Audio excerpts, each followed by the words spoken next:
नमस्कार दोस्तों, मैं बलदेव प्रजापति आप सभी का स्वागत करता हूं एक बार फिर से अपने यूट्यूब मंच में। आज की बहुत बड़ी खबर आ चुकी है समाजवादी पार्टी को लेकर। उत्तर प्रदेश में 9 सीटों पर विधानसभा उपचुनाव हुआ, जिसमें से समाजवादी पार्टी ने 9 सीटों पर अपने प्रत्याशी उतारे। वहीं पर भारतीय जनता पार्टी ने भी अपने 9 सीटों पर प्रत्याशी उतारा।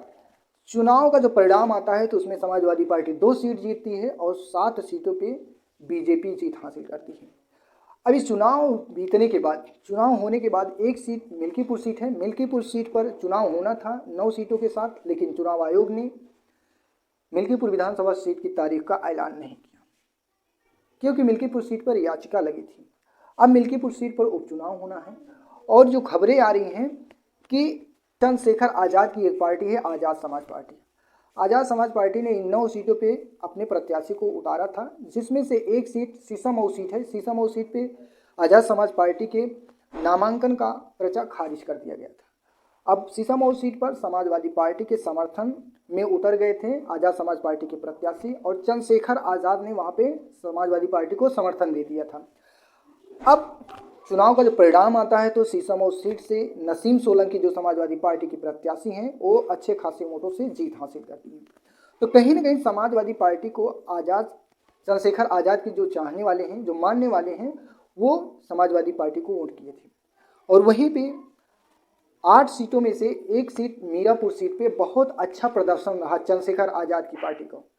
वहाँ पे बसपा का पूरा वोट मीरापुर विधानसभा सीट पर चंद्रशेखर आज़ाद ने ले लिया था। और अब ये आंकड़ा लगाया जा रहा है कि बसपा सुप्रीमो मायावती ने कहा बसपा अब कभी उपचुनाव नहीं लड़ेगी। तो ये कयास लगाया जा रहा है कि बसपा मिल्कीपुर विधानसभा सीट पर चुनाव नहीं लड़ेगी, समर्थन कर सकती है। वहीं पे जो सबसे बड़ी खबर आ रही है चंद्रशेखर आज़ाद की पार्टी को लेकर। चंद्रशेखर आज़ाद की पार्टी का प्रदर्शन एक सीटों पर अच्छा रहा। अब चंद्रशेखर आज़ाद और समाजवादी पार्टी को लेकर जो अंदर से खबरें आ रही हैं कि चंद्रशेखर आज़ाद मिल्कीपुर विधानसभा सीट पर समर्थन कर सकते हैं समाजवादी पार्टी को। अवधेश प्रसाद के बेटे अजीत प्रसाद को यहाँ से टिकट मिला है समाजवादी पार्टी का मिल्कीपुर विधानसभा सीट पर। और ये भी खबरें आ रही हैं कि आज़ाद समाज पार्टी अगर मिल्कीपुर विधानसभा सीट पर समाजवादी पार्टी के प्रत्याशी को समर्थन करती है, समाजवादी पार्टी को समर्थन करती है, तो इसका संदेश पूरे उत्तर प्रदेश में जाएगा। और देखिएगा, अगर ये आज़ाद समाज पार्टी के प्रमुख चंद्रशेखर आज़ाद का जो कहना है कि मिल्कीपुर उपचुनाव के दौरान वो जनसभाएं कर सकते हैं, क्योंकि मिल्कीपुर विधानसभा सीट आरक्षित सीट है।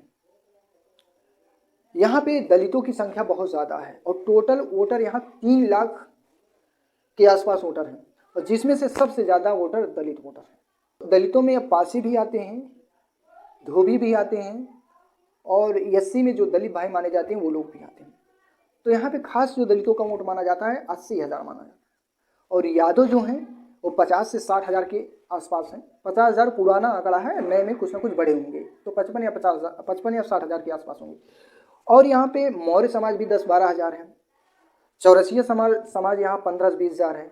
वहीं पे ब्राह्मण यहाँ 60 हज़ार बताए जाते हैं, जो राजनीतिक विशेषज्ञ हैं उनके द्वारा 60 हज़ार बताए जाते हैं। और यहाँ मुस्लिमों की संख्या अगर देखी जाए तो 40 से 45 हज़ार बताया जाता है, 35 से 40 हज़ार के आसपास। और प्रजापति यहाँ पे 8 से 10 हज़ार बताए जाते हैं।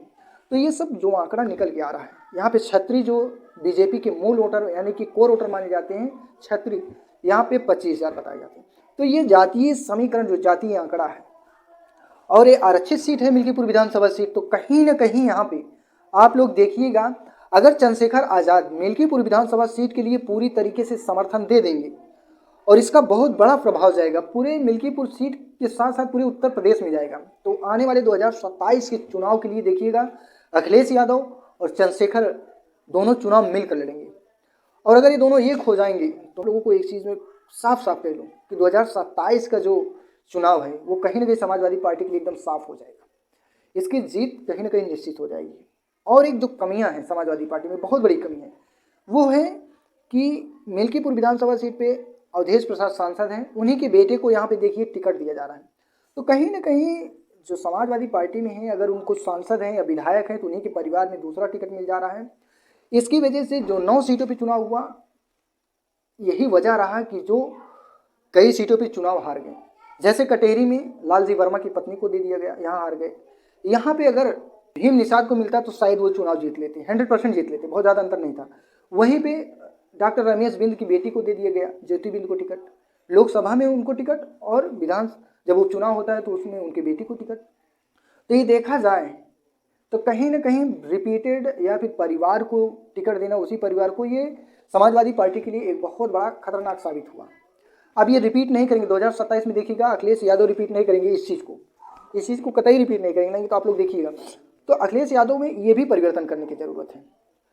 तो अगर आप लोग देखिए, अब बसपा तो उपचुनाव लड़ेगी नहीं, और मिल्कीपुर सीट जो है वो आरक्षित सीट है। चंद्रशेखर अगर समाजवादी पार्टी के साथ आएंगे तो परिणाम यहाँ पे समाजवादी पार्टी के लिए अच्छा ही होगा। तो इस पे आपकी जो भी राय है आप अपनी राय दीजिएगा, और वीडियो में पहली बार आए तो वीडियो को लाइक कीजिए, शेयर कीजिए, चैनल को सब्सक्राइब कीजिएगा। धन्यवाद।